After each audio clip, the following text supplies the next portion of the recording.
And move to the next, which is petition 841 by Severin Brecht on the misuse of European regulations and discrimination against non-German parents by the German family system, including the Jugendamt. We have the petitioner with us, Severin Brecht, and I'm happy to extend the floor for you for 5 minutes.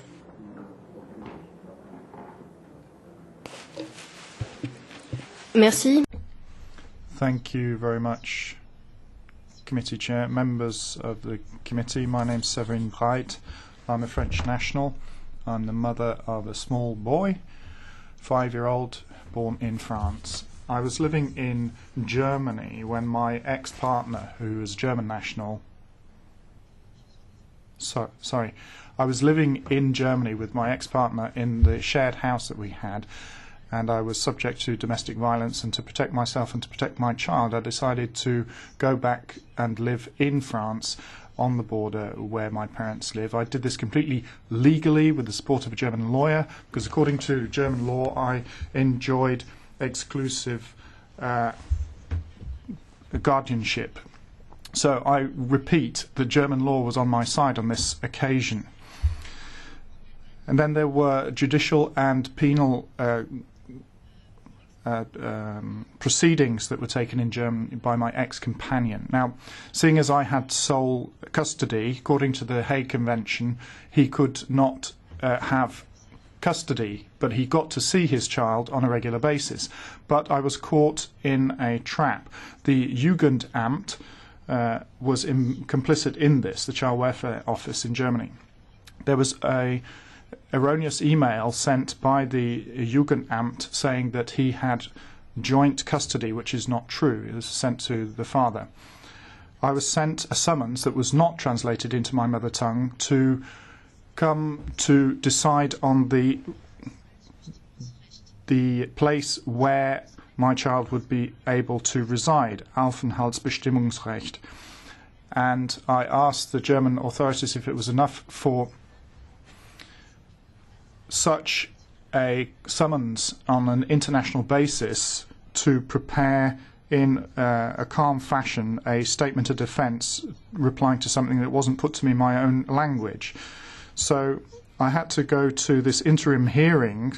Of course, it wasn't in my mother tongue, and naively I went there because I didn't think I had anything to be caught up in.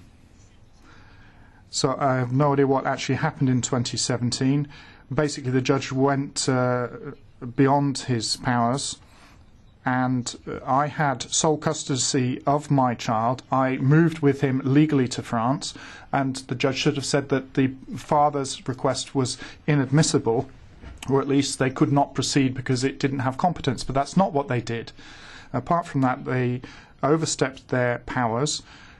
They accorded joint custody ex post to the father and me, even though I had sole custody, without my permission, even though the father hadn't even asked for this to be done, and my son was stolen away from me. And I had to go to this court hearing on the 5th birthday of my son, and my son was taken away from me in court. So Germany is stealing children in this way, and I had to leave back to France all by myself. All I got to do was give him a brief kiss to say goodbye. This is outrageous for a mother to have to suffer. Germany is trampling on all the European rules, even their own laws, when it refers to custody. It's trampling on freedom of movement, freedom of establishment.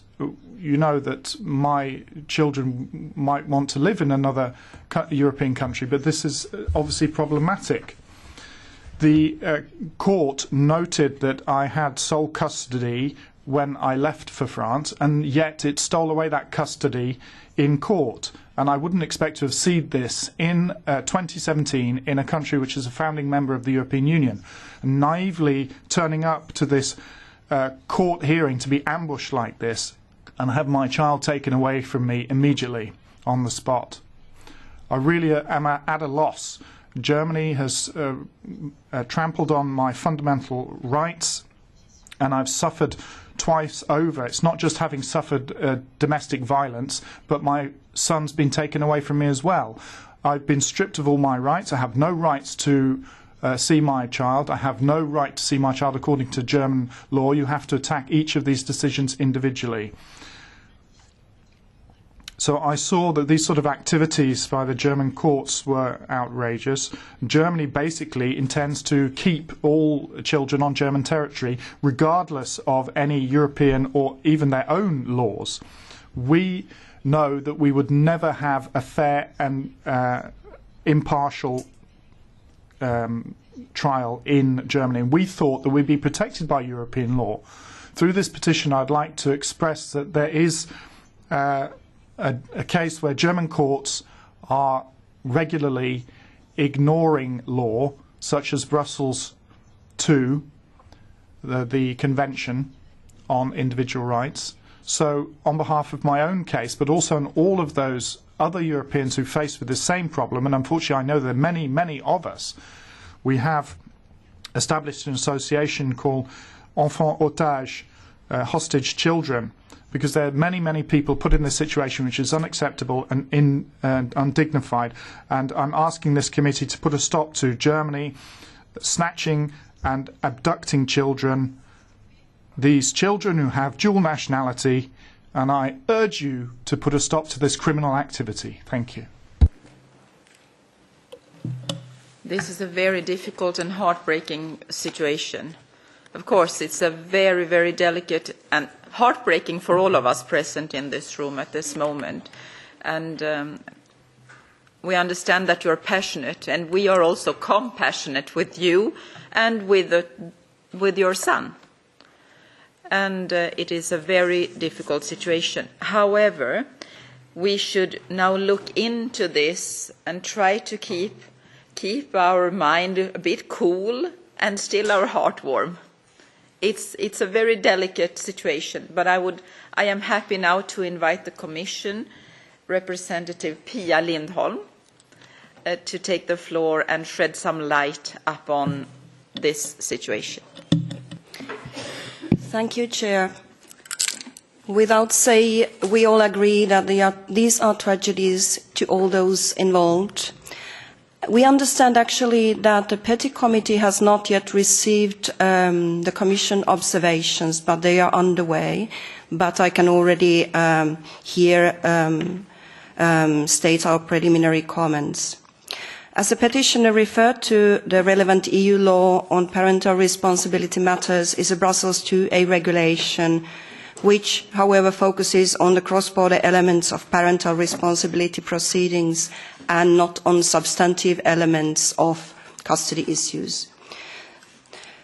As regards the competent court issue raised by the petitioner, I would just like to note that the court's findings over the habitual residence of the child still being in Germany, in this case, a week after the departure of mother and child from Germany, in our view, does not appear as a misapplication of Article 8 of the Brussels IIa regulation, but remains within the court's discretion in assessing the facts of the case. I would here also like to refer to a similar case and to Court of Justice case law, that is case Mercredi, the case 497/10. In that case, the court specifically stated that it is for the national court to establish the habitual residence of the child, taking into account of all the circumstances of fact specific to each individual case. I would also like to note, and in this case also, the father didn't have parental responsibility at the time the mother left the UK for France. As regards the court hearing, a few observations that it is the habit of the German judges always to hear children in person in proceedings concerning them, such as proceedings in matters of parental responsibility, and even young children of 3 years of age. The Commission actually supports the principle that children should be given an opportunity to be heard in judicial proceedings regarding parental responsibility. This is actually also in line with the revision of the current Brussels IIa regulation, which also contains a provision establishing the obligation under EU law to provide the opportunity to hear a child who is capable of forming his or her own views. And actually already today the Member States are bound by the United Nations Convention on the Rights of the Child, which equally establishes an obligation to hear the child. To conclude, in this respect, the Commission doesn't really see any violation of EU law. Proceedings still pending at the national level. The proceedings in this matter are still pending at the national level, so we are not really able to take any action at this stage, even if there were indications of a violation of EU law. We can only advise a petitioner to use all national remedies to seek redress at national level. Since a decision of the German court at hand only orders a provisional measure securing the stay of the child in his habitual environment until a final decision on custody is taken, the petitioner should actually raise her arguments in the proceedings concerning the merits of parental responsibility at national level. As regards the content of the German decision, again, I would like to reiterate that substantive family law issues such as the definition and attribution of custody and access rights are not governed by the Brussels IIa regulations and do not fall under the competence of EU law.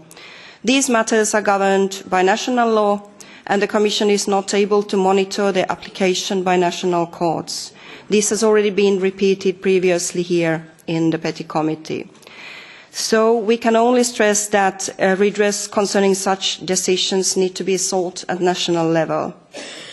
There is also information available how to obtain a remedy in other member states under the European e-Justice portal.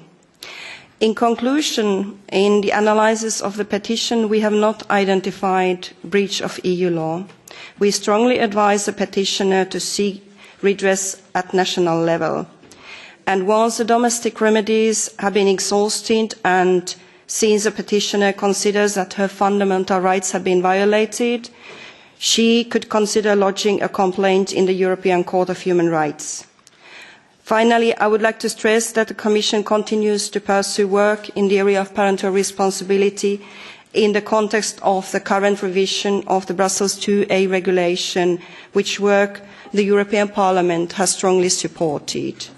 Thank you, Chair. Thank you very much. The floor is open to colleagues. Mr. Marias.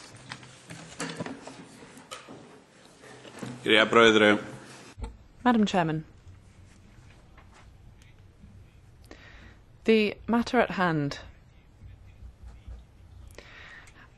has to do with a judicial case in the German system.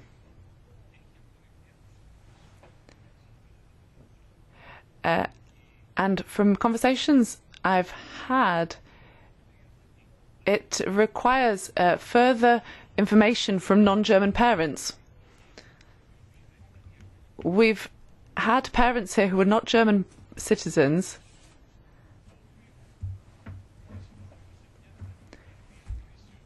and they were subject to discrimination. They were discriminated against in favour of German parents. That's one point.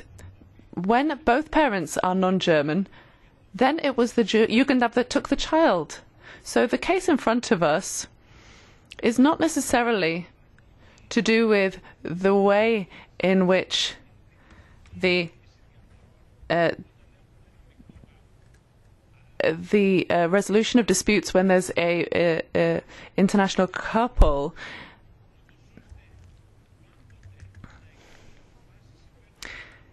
It's about the fact that rulings are often made in favour of German citizens and against foreign citizens. So here we are looking at a breach of the principle of equal treatment or fair trial.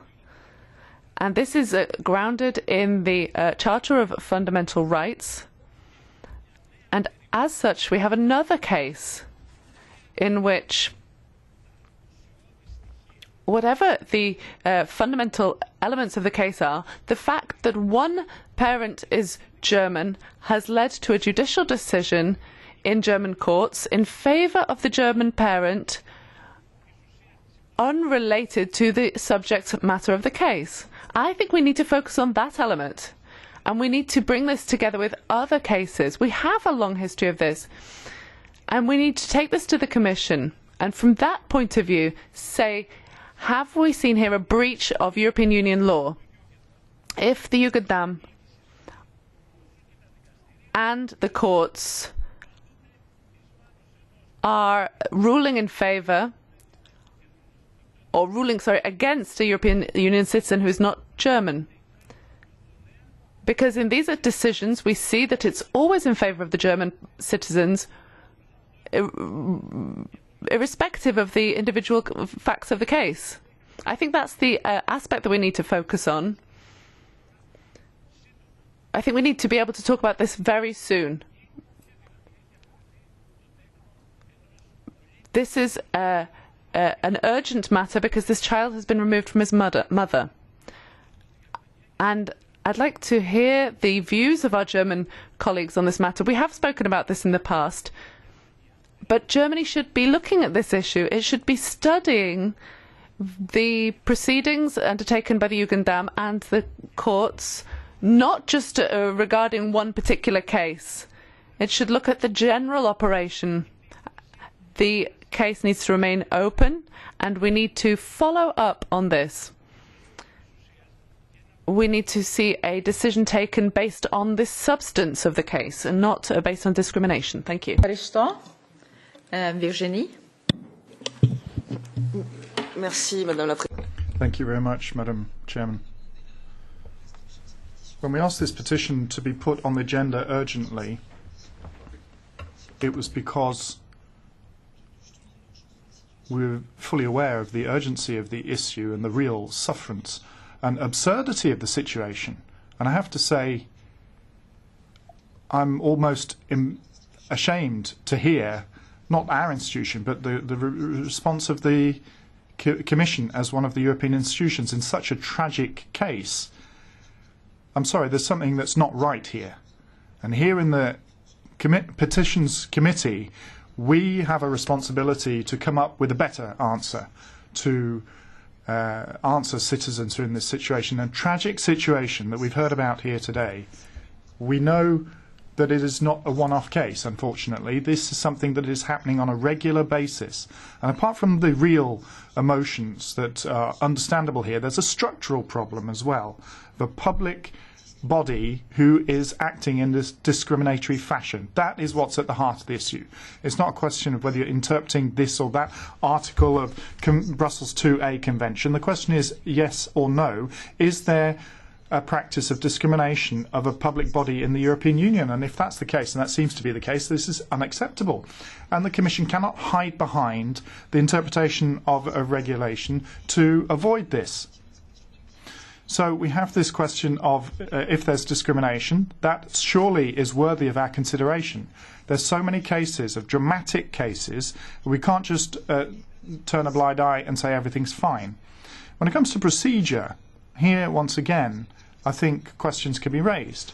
Are we in a fair system, an impartial system, when you've got deadlines which are completely unacceptable, documents not translated, decisions taken and acted upon immediately without a fair hearing, that you decide that a competent court can hear a child, but if this then leads to custody being removed from a parent who's been accorded it, I understand that the question of whether the children should appear before courts should happen. So there is something that seems to be a long way here from what we would deem to be a fair trial. So I think the European Commission should go beyond the simple interpretation of Brussels II and look into this in depth. What is going on in the Jugendamt needs to be looked at. We need to look at European rules on non-discrimination and the respect of family law. That is guaranteed by the treaties, by the Charter of Fundamental Rights. We're not going to say, oh, off you go to the European Court of Human Rights. We do have competences in the European Union which are being questioned, and I think to my eyes we need to look into what the Jugendamt is doing. I suggest we keep this petition open, that the Commission actually goes further than what they've presented to us today. We'll see a new government in Germany soon, and we as the Petitions Committee will turn to them on that occasion. Eleonora. Sì, grazie. Thank you.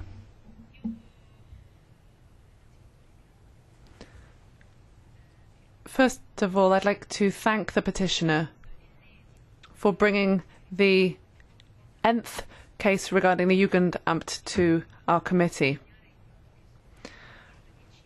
I would like to point out that it's been 10 years of cases coming to this committee showing strong or significant weaknesses in the operations of these courts and discriminating against non-German citizens.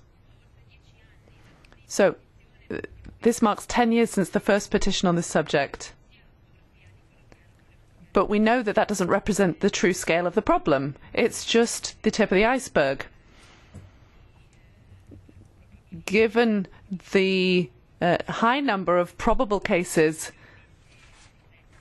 and that should all give us pause for thought. I want to make a point about Brussels 2A. The implementation of the amended text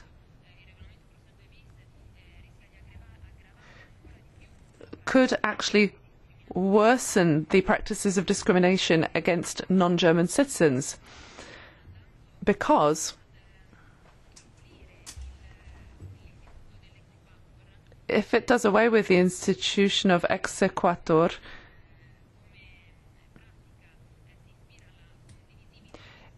it's inspired in the need to have national judicial authorities cooperate, and that is of course positive, but there is a risk, a strong risk, that these discriminatory situations become automatic because they come from measures directed specifically at the Jugendamt and that are based on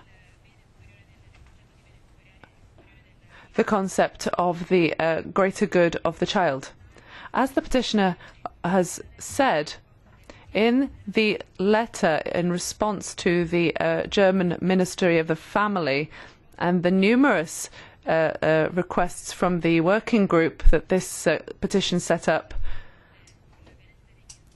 on the well-being of the child, the concept of children's well-being in German legislation has a very vague meaning. It's linked to case law. This leads to justifications of certain rulings by using this principle of the well-being of the child without taking into account the principle of non-discrimination, which national authorities are bound to.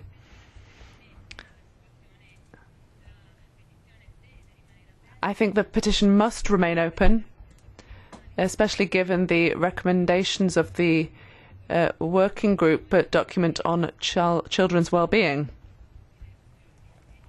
So I think we should send another letter to the Federal Ministry for the Family in Germany. Thank you. Thank you very much. Monsieur Martin. Oui, merci. Thank you very much. Who better than you to know fully what's going on in this committee? And you'll know, as we all do, that we've dealt with tens of hundreds of petitions concerning the Jugendamt. And I don't know of one case where the German party has not won So you could say that non-German parents possibly have been the only ones who've broken the law, and a German parent has never broken the law. Well, forgive me for saying that there may be a problem with that. Even here in this room, I think about a year ago, and I remember, the Chairman, you insisted on asking to hear the Jugendamt. They came and they held their speech that we all know about. You know, we're here to support the good of the child. Do you remember at the back there was a child, well, a youth, 18, a Pole who'd been in this situation. You gave him the floor, and the young person said, "No, that is not true," he said to the Jugendamt. "I'm one of these young people, children, who wanted to see my mother, Polish citizen, and you prevented me from doing that." So it's an abuse of freedom of movement. It goes against the rules and spirit of European laws. So what has Mrs. Bright done that's so wrong? She's spoken with passion. How could you speak otherwise than if you're a parent? Her fault was to trust the judicial system and the court system, and she was ambushed. She was caught in a trap. If she'd just stayed at home in France, she still would have had her child with her today. So I'm sorry. What should be done here? I mean, the Germans are stealing your children. Is this what we should say? Should we say, well, that's what we'll have to do as well? Because I don't know a single case. Can the Commission show me one case where the non-German parent has won the case? And where Mrs. Bright comes from in France, I've got tens of cases. You know, in Lorraine, we're not talking about Yobs who are living outside the law. There has been a Court of Human Rights case against this, but what's that going to help? And what I would say is we need to decry the hypocrisy of the member states here. This idea that Germany is always right, including my own government, because I turned through my government to the Chancellery and talk about Mrs. Bright's system. As soon as you mention Mrs. Bright's case, as soon as you mention Jugendamt, they say, "Oh no, it's a sacred calf." So, you know, the power of that is unacceptable. And where's the interest of the child in all of this? Because I don't see it. You get very passionate about this. I get passionate too. But we should try to keep a little bit cool now, because it's not helpful to anybody that we invest too much of feelings in this. It is a petition as other petitions. Peter.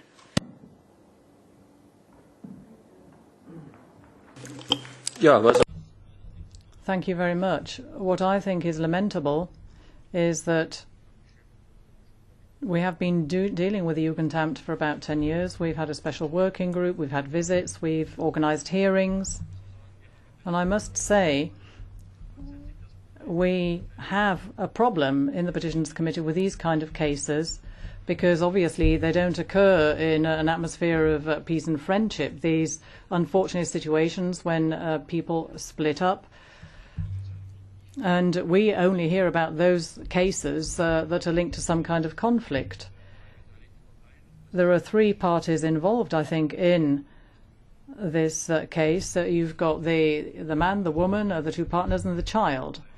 And it appears that we only hear one of the parties, so we can't get an overall view.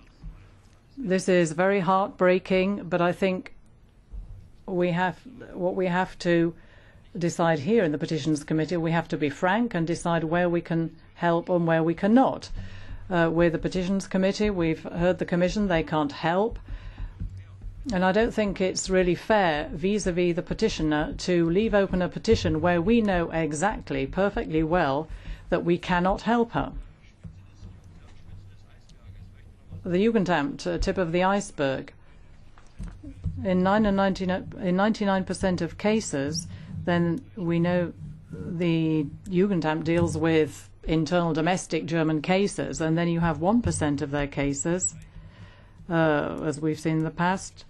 The French embassy gets involved, and there are cases which are more Polish in nature, where you have mixed marriages, mixed nationality. I don't want to repeat all of this because it's something we've discussed already at length, but just one point.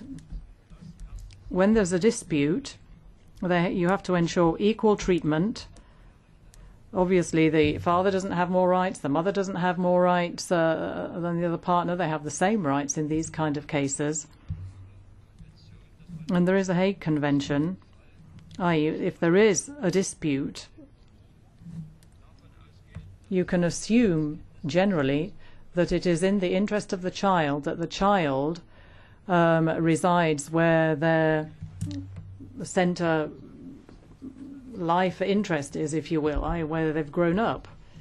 It's very tough for those involved in this case, but this is a petitions committee, it's not a court. We're not having any kind of selective hearing here of just the petitioner. We have only heard from the petitioner. We can't get an overall view. As I said, we're not a court. We don't have the necessary powers. We have to be frank, and I think we have to be honest and say to the petitioner, we have to say to the petitioner where we can help, where we can't. And when we get these kind of cases, they're very complex legal issues, and where you need complex legal procedures. Thank you. Thank you very much. Mrs. Stanoka. Yes, thank you. Also, I came later from Employment Committee. I just want also to give some ideas as a member of this working group on child welfare issues, and also with my experience of hearing previous cases on Jugendamt. It's very long experience also of this last 9 years in this petition committee. I do not agree, Mr. Yar, to your last statement that because cross-border cases are not so simple to decide without no any doubt that the best solution is for the child is to remain in the member state where he has been born. It's not so simple, especially taking into account this particular situation of this concrete petitioner. Child is not property of the state. I am afraid that some neoliberal approaches are to be contested just when we speak about political position. And I look to the recommendations, and I am very much afraid of recommendations to send a letter just to French central authority. I do not understand why such proposal is here. We just have to address German authorities on the matter. Maybe there is some need, if you can explain me, those who have prepared these recommendations for this petition. But my proposal is just not to repeat all arguments, to not to close this petition, and to ask to the European Commission for more information and send a letter to German authorities, in particular to Jugendamt. Thank you. Thank you very much. That concludes my list of speakers. And I invite you, Mrs. Breit, to take the floor again for 2 additional minutes. Je vous remercie. Well, thank you very much. Just to clarify to the Germans, my ex-partner sends me messages. He says himself that I should go back to France and live. That's what I did. He asked me to, and I did that. I started a new life in France. So for me, the court was not competent. It was not competent. It took away fundamental rights. The Article 8 of the Brussels Convention is right. I started my new life in France. My child went to preschool in France, was taken to school. I'd restarted my life in France. It should have been the French courts who were competent. They've taken away my rights. They've stolen my rights because they've taken over competence there. They've taken away my rights because the request was changed during the course of the hearing. He could not. He didn't have custody. During the course of the case, he introduced a new request. That is a violation of European law. You can't bring in a new request while a hearing is ongoing. The documents were not translated. Over and above that, there was an official document that was tabled during the hearings, so there's no way I could have put together a defence. And this, any number of violation, and this was happening in Germany, and you cannot have an interlocutory proceedings where there is a change in awarding a custody. Even German law says that, so they've even abused their own law in doing that. If my petition is closed, then Germany can continue to steal any number of other children, because in this case they've gone even further than usual. I wasn't married, but I had sole custody. So if you close this petition today, they basically, with impunity, can carry on stealing children from non-Germans.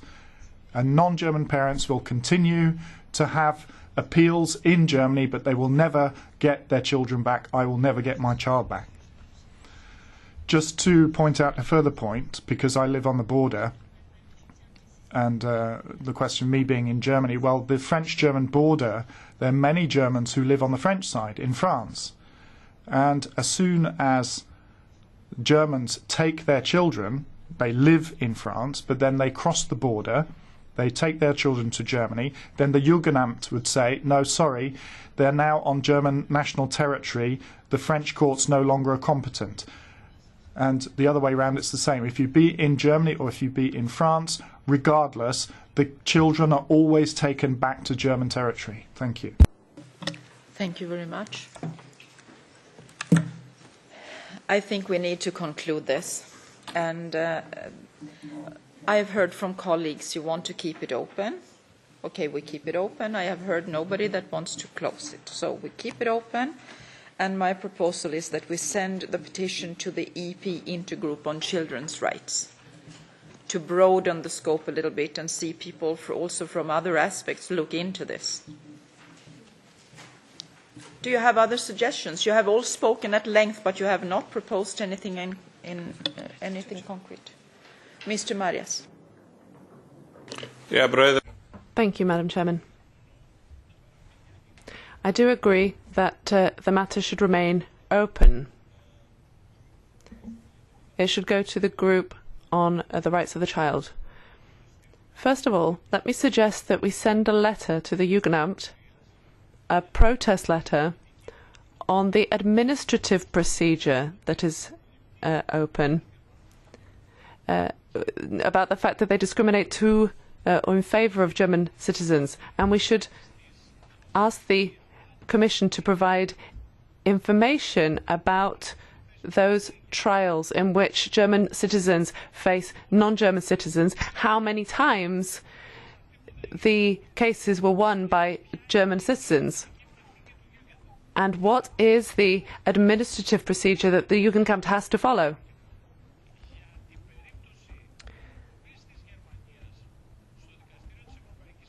There could be a case for the European Court of Justice in terms of discriminatory treatment. But that should come from the Commission when they gather this information, and they should update us on that regularly. If we just stay at the proposals that you've mentioned, then we're not going to get anywhere. Jugendamt and courts in Germany are going to continue to discriminate. We've had many cases about Greek citizens and other citizens from around Europe who have suffered at the hands of the Jugendamt. Virginie. Merci, Madame la Présidente. Thank you. I made a number of proposals beyond just keeping the petition open. What I suggest is the intergroup, but even beyond that, I fully agree with Mr. Marias's proposal. We need to ask the Commission to go beyond the analysis they've done to date. there are a number of substantial cases, problematic cases with the Jugendamt. So I would ask the Commission to focus on this. We have allegations. Whether they are well grounded or not is something that we will find out.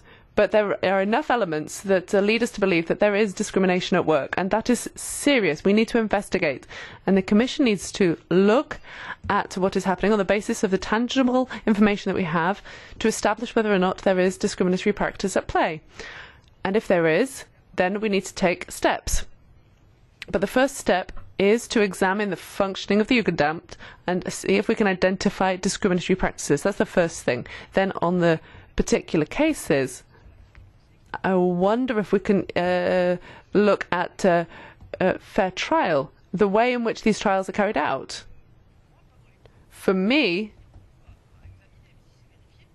if these facts are verified, then I think we are seeing a breach of the fundamental rights.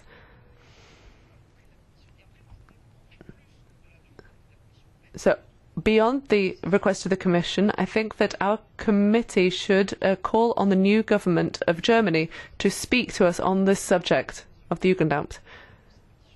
So that's the suggestions that I have for the follow-up to this case. Leonora. I just would like to add that in my intervention I make a reference to a letter to the German federal minister. That was also my proposal. Then I support very much the proposal from the SD and from the ECR. Thank you. Okay, we do the following. We have listened very carefully to the Commission, who has stated clearly that there is no violation of EU law. I mean, it's very difficult at that moment to go back and ask the Commission to again examine whether if there is a breach of EU law, when they have stated clearly there is no breach of EU law. What we can do in this moment is to keep it open, send a letter to Jugendamt on procedure, as Mr. Marias has put forward, the administrative procedure and that we can do. And we can, of course, send a letter off to the French authorities, ask them to give all the support that they can to a person that is French and has been victimized this way. And we can send off a letter to the German authorities to say that they should look into the functioning of Jugendamt. That we can do. On top of that, Tatiana, what would you like? Just to continue proposal of Madame Rosier, just to give us information, and Mr. Marias also, on analysis of cases, cross-border cases. How? Excuse me, I don't understand. Who do you ask for information now? It must be a study normally, yeah? But we cannot now order such a study, I guess. Yeah? But I guess the German authorities, the minister, does have statistics on decisions of courts on parental responsibility on cross-border cases. What Mr. Martin told, that it's 100% in favor of Germans, okay, it is his feeling, but we need statistics. Here. They are never going to disclose those statistics, but we can send a letter to them, as Madame Rosier has said, to say that we want them to look into the procedure and the functioning of Jugendamt in this respect. Virginie.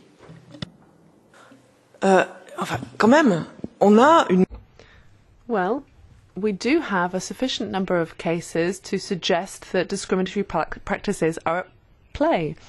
And I do think it's absolutely normal to consider that the Commission should look at those cases to look into whether this is a real supposition or not. But I believe that there is sufficient proof of discrimination. It's not enough to say, well, I've looked at the letter regarding to Brussels 2. That's not enough. We've got a pile of case files. We can see this discrimination at first glance. And I think that with all the resources that the Commission has available to it, if it looks into this pile of files, then it could establish once and for all whether there is discrimination or not. And I think that's what Mr. Marias was asking as well. We need to ask the Commission, based on cross-border cases, we're not just talking about the German jurisdiction, we're talking about cross-border cases, and establishing whether or not discrimination in favour of German parents exists. I think that's the least we can do when we see the quantity of problematic cases.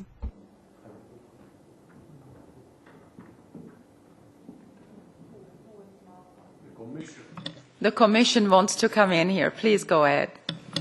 Thank you, Chair. I just wanted to clarify as regards the statistics that the current Brussels 2A doesn't contain any requirement to collect statistics on cross-border cases.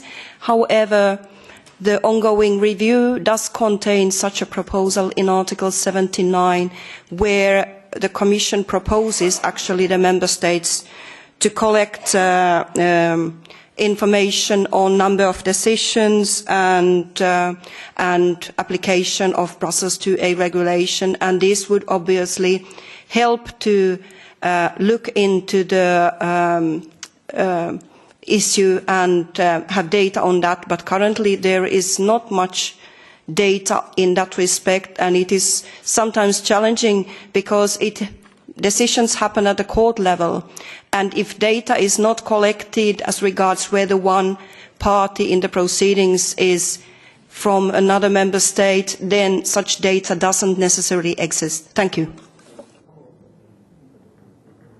Virginie. Je me permets de m'inscrire. Thank you. We don't need a legal basis from Brussels II for the Commission to carry out some kind of investigation where there is a suspicion that a member state is not respecting their obligations in the treaty. If there's a lack of statistics, we're quite happy to provide you with statistics on the basis of all the cases we dealt with here. We'd be able to give you quite a substantial file, and the Commission as guardian of the treaty should investigate if a member state is failing to honour its obligation. Eleonora. I have another proposal, a suggestion. I think that given the very delicate nature of the matter, it may be appropriate to take this to plenary. There should be an oral question to the European Commission and a resolution. I think this is a way for the Parliament to put this matter into the limelight, in the spotlight rather. We need to take a political position on such a delicate issue. I need to recall that according to the rules of this committee, this is not the forum where we take decisions on bringing things to plenary or oral questions. This is a discussion for coordinators. You are absolutely clear. You can put that to the coordinators' agenda, talk to your colleagues, but this is not the forum on a full committee meeting like this. Mr. Marias.